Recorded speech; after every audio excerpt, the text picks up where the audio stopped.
अस्सलाम वालेकुम। यास्मीन आफ्ताब अली, प्रोग्राम यास्मीन आफ्ताब अली के साथ और चैनल यास्मीन आफ्ताब अली। आज के प्रोग्राम में हम दो डेवलपमेंट्स जो साथ साथ चल रही हैं वो आपस में किस तरह से जुड़ी हुई हैं, किस तरह ऑपरेशन सिंदूर का पाकिस्तान को बेहतरीन फ़ायदा हुआ है और उसका इम्पैक्ट क्या आया है, पाकिस्तान को वो कौन सी जिम्मेदारी है जो अमेरिका ने, ट्रंप ने पाकिस्तान को दी है। हम इन तमाम मामलात को लेकर चलेंगे और दोनों सिचुएशंस के पॉइंट्स को साथ रखते हुए फिर हम डॉट्स को ज्वाइन करेंगे। नाज़रीन कराम, इस प्रोग्राम में मेरे साथ रहें। 2 साल की जंग जो इज़राइल इस्लामी ममालिक पे करता चला आ रहा है, ख़ुसूसन उसकी नज़र करम मशरिक़ वस्ता पे बहुत ज़्यादा रही। उसके बाद ईरान, उसने तुर्की का नाम लिए बग़ैर, मगर कोई भी शक की गुंजाइश नहीं थी कि तुर्की को हदफ बनाया कि अगला टारगेट तुर्की ही होगा। जो मिडल ईस्ट के ममालिक हैं वो ये सोचने पर मजबूर हैं, बसमेत ईरान और दूसरे ममालिक। इज़राइल ने अगर देखा जाए तो अमेरिका की जो फॉरेन पॉलिसी है मिडल ईस्ट को, उसको हाईजैक कर लिया है और अब अमेरिका के भरोसे पे हम नहीं रह सकते। वो अगर सपोर्ट नहीं कर रहा है इज़राइल को तो इज़राइल अटैक नहीं करेगा।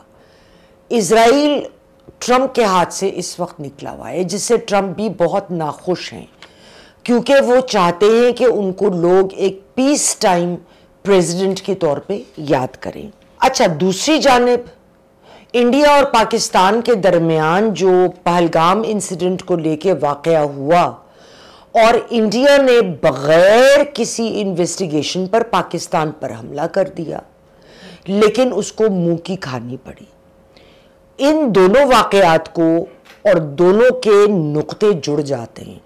कैसे, आइए उसको देखते हैं। सऊदी अरब के अगर हम मुआहदे की तारीख पे नज़र डालें जो पाकिस्तान के साथ उसने किया, उधर मुआहदा हो रहा था और इधर उसी तारीख को यानी 17 सितंबर को रिटायर्ड जनरल खालिद किदवाई, जो इस वक्त सीनियर एडवाइज़र हैं पाकिस्तान के नेशनल कमांड अथॉरिटी के और former chief Pakistan strategies planning division के भी रहे, उन्होंने एक प्रेस कॉन्फ्रेंस से खिताब किया। अब ये कोई इत्तेफाक नहीं था, उस किस्म का हसीन इत्तेफाक जो हीरो हीरोइन हर जगह मिलते रहते हैं।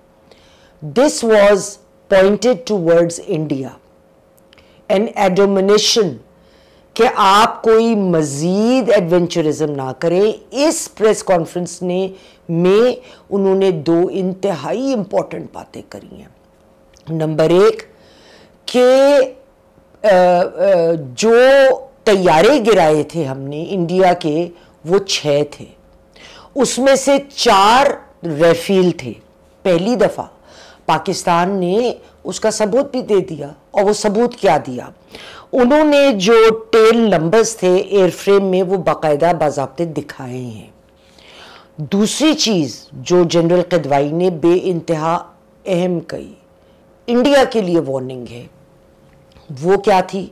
वो ये थी कि अब पाकिस्तान ने एक लेयर कन्वेंशनल वॉरफेयर और न्यूक्लियर वॉरफेयर के दरमियान और क्रिएट कर दिए।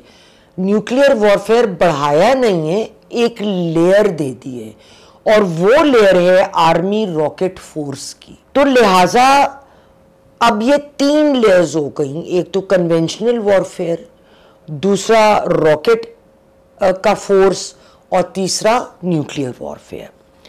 जून में अब हम आते हैं, इसको जोड़ते हैं हम बैनुल अक़वामी मामलात से। जून में आसिम मुनीर को ट्रंप ने लंच पे बुलाया। मेरे एडिटर आपको इस वक्त अरब न्यूज़ की एक शबीह दिखा रहे हैं जो उनके अखबार की उस वक्त की रिपोर्ट है कि उस पर ईरान और इज़राइल के जंग की बाबत बात हुई। उस पर ट्रंप ने आसिम मुनीर का असेसमेंट लिया था और हमने देखा कि उसके कुछ दिन बाद इज़राइल से ट्रंप ने प्रेशर डालकर स्ट्राइक्स ईरान पे रुकवा दी। जो इस वक्त ट्रंप की ख्वाहिश है वो ये चाहते हैं कि ईरान के बारे में और मिडिल ईस्ट से मुताल्लिक उनको असेसमेंट ऑफ द सिचुएशन वक्ती मिले, क्योंकि वो इस मामले को इजराइल के एकदम जंगजू माहौल जो उन्होंने बनाया है उसको आगे फैलाव नहीं चाहते उसका। पाकिस्तान वो मुल्क है जो बेस्ट प्लेस्ड है इस वक्त ये असेसमेंट ट्रंप को दे सके।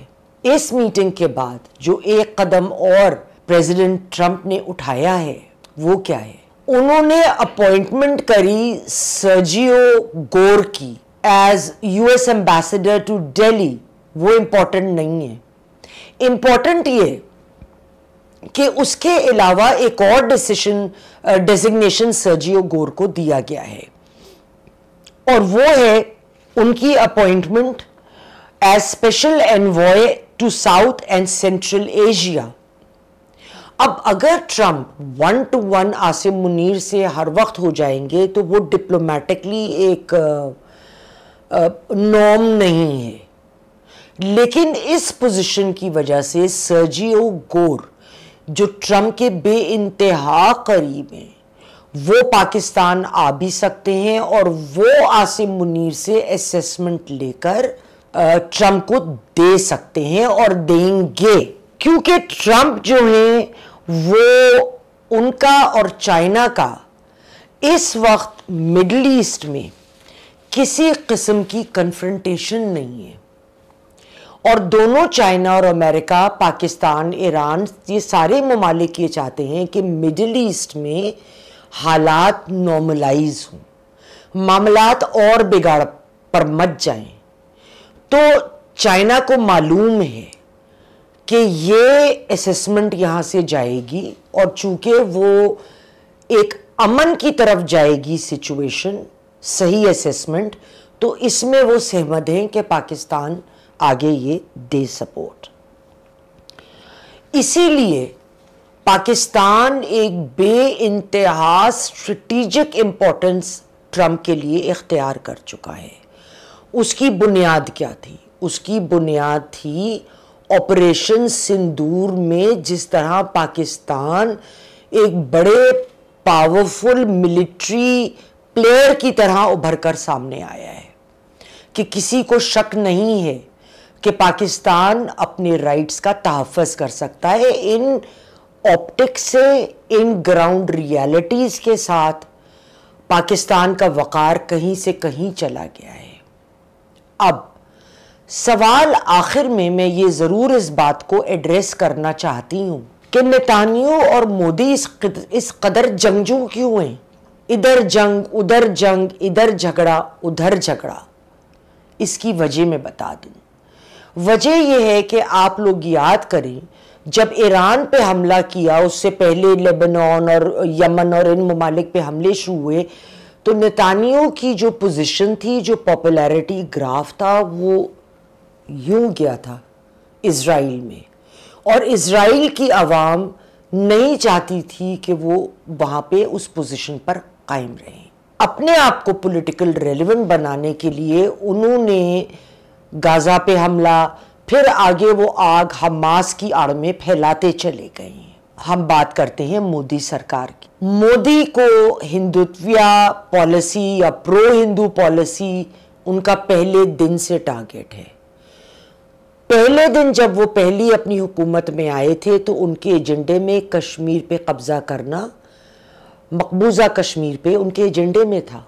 जब वो एंटी मुस्लिम रेटोरिक देते हैं तो एक बात जो मोदी साहब नहीं समझते, इतनी बड़ी आबादी मुसलमानों की इंडिया में खुद है, तो पहला वार तो आप अपने मुल्क की बुनियाद पर ही करते हैं, आपस में नफरतें फैलाकर।